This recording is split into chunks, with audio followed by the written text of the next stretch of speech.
দেখুন আজকে দেখাবো বাঁধাকপির ধরপড়ি। বাঁধাকপিটা আমি কেটে নিয়েছি আর ৩টে ডিম দেখছেন, আমি ৬টা ডিম সেদ্ধ করেছি, সেটা আর দেখানো হয়নি। গরম জল বসিয়ে দিয়েছি, বাঁধাকপিটা কেটে নিয়েছি আর বাঁধাকপিটা একটু বয়েলড করে নেব। তার কারণ হচ্ছে বাঁধাকপিটা খুব ঝিরঝির করে কাটা নেই, আর তাছাড়া বাঁধাকপি গ্যাস হয়, ওই কারণে আমি বাঁধাকপিটা একটু বয়েল করে নেব। এবার বাঁধাকপিটা বয়েলড হলে ফিরে আসছি, বয়েলড হয়ে গেছে, এটাকে তুলে এবার কড়া বসিয়ে দিয়েছি। কড়ার মধ্যে তেল দিয়ে দিয়েছি, তেলের মধ্যে আপনার আর একটু তেল দিয়ে দিলাম, এটা একটু বেশি তেল লাগবে। আমি ডিমটা এবার ভেজে নেব, ডিমগুলো দিয়ে দিলাম, ডিমগুলো একটু কাট লাগিয়ে দেবেন, কারণ ডিমগুলোর মধ্যে ডিম ফেটে যেতে পারে। এবার এর মধ্যে হলুদ, লঙ্কার গুঁড়ো আর নুন দিয়ে ডিমটাকে একটু লাল লাল করে ভেজে নেব। আর তাছাড়া আমি আলু কেটে রেখেছি, আলুর পেছনটাও একটু হালকা করে কেটে রেখেছি যাতে তাড়াতাড়ি করে সেদ্ধ হয়ে যায়। এবার এই ডিমটা হয়ে গেলে আমি ইন বিটুইন দ্য পিরিয়ড একটু আদা আর কাঁচা লঙ্কা বেটে রাখবো, আর পেঁয়াজ তো কেটে রেখেছি। এটার করতে কি কি লাগবে সেটা দেখো। ডিমটা দেখুন বেশ লাল লাল রং করে ডিমটা ভাজবেন, মানে লাল লাল রং মানে একটু ডিপ করে ভাজবেন, তাহলে এটা ভালো লাগে।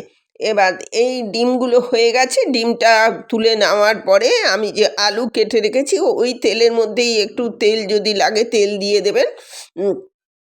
তার মধ্যে আলুগুলো তুলে দিলাম। প্রথমেই আমি একটু বেশি তেল দিয়ে নিচ্ছি, কারণ আমি জানি আলু ডিম সব ভাজতে হবে।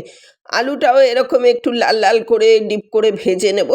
আলুটা ভাজা হয়ে গেলে বাই দ্য ওয়ে আমি নূপুর, আপনারা দেখছেন smile with Nupur and Tania, please একটু সাবস্ক্রাইব করে দেবেন, বেল আইকনটা টিপতে ভুলবেন না, লাইক শেয়ার করে দেবেন, একটু পাশে থাকবেন, এটাই আমার একান্ত অনুরোধ, এবং নিত্য নতুন রেসিপি আপনাদের কাছে পৌঁছে দেবো। ফিরে এলাম রান্নায়।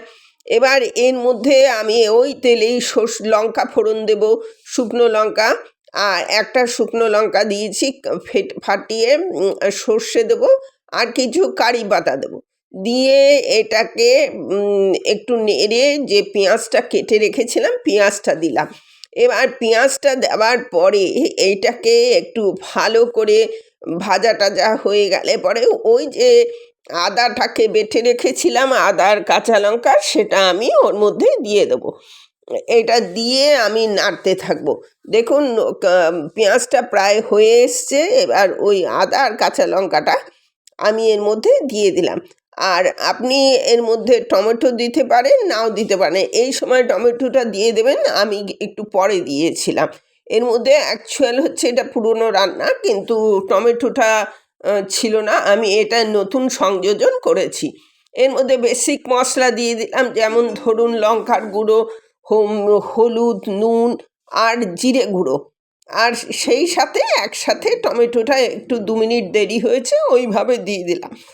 দিয়ে আমি এটাকে ভালো করে নেড়ে নেড়ে একটু জল দিয়ে আমি এই মশলাটা ভালো করে কষিয়ে নেবো। মশলা না কষালে কিন্তু ভালো লাগবে না।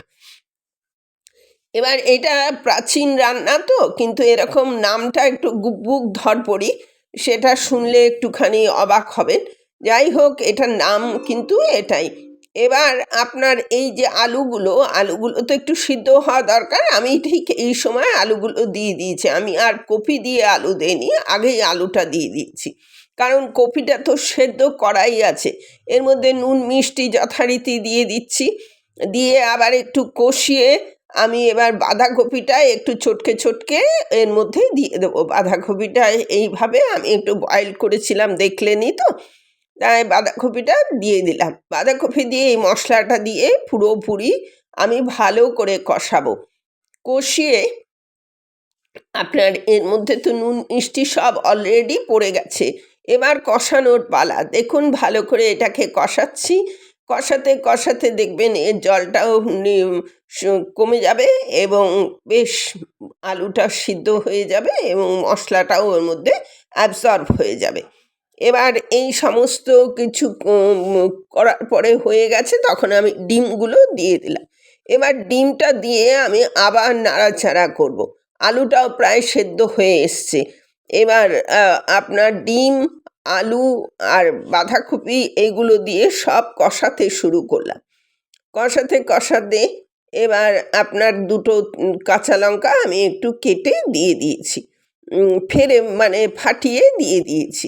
এবার এইটা প্রায় হয়ে এসছে এবং এর মধ্যে ঘি আর গরম মশলা দিয়ে দেবেন। হয়ে গেল, রেডি টু সার্ভ। এতক্ষণ আমার সাথে থাকার জন্য অশেষ ধন্যবাদ। পরবর্তীতে দেখা হচ্ছে যে কোনো একটা এপিসোডে যে কোনো রেসিপি নিয়ে। প্লিজ একটু পাশে থাকবেন, বেল আইকনটা টিপতে ভুলবেন না। আজ তাহলে আসছি, পরবর্তীতে আবার দেখাবো যে কোনো একটা এপিসোডে রেসিপি নিয়ে।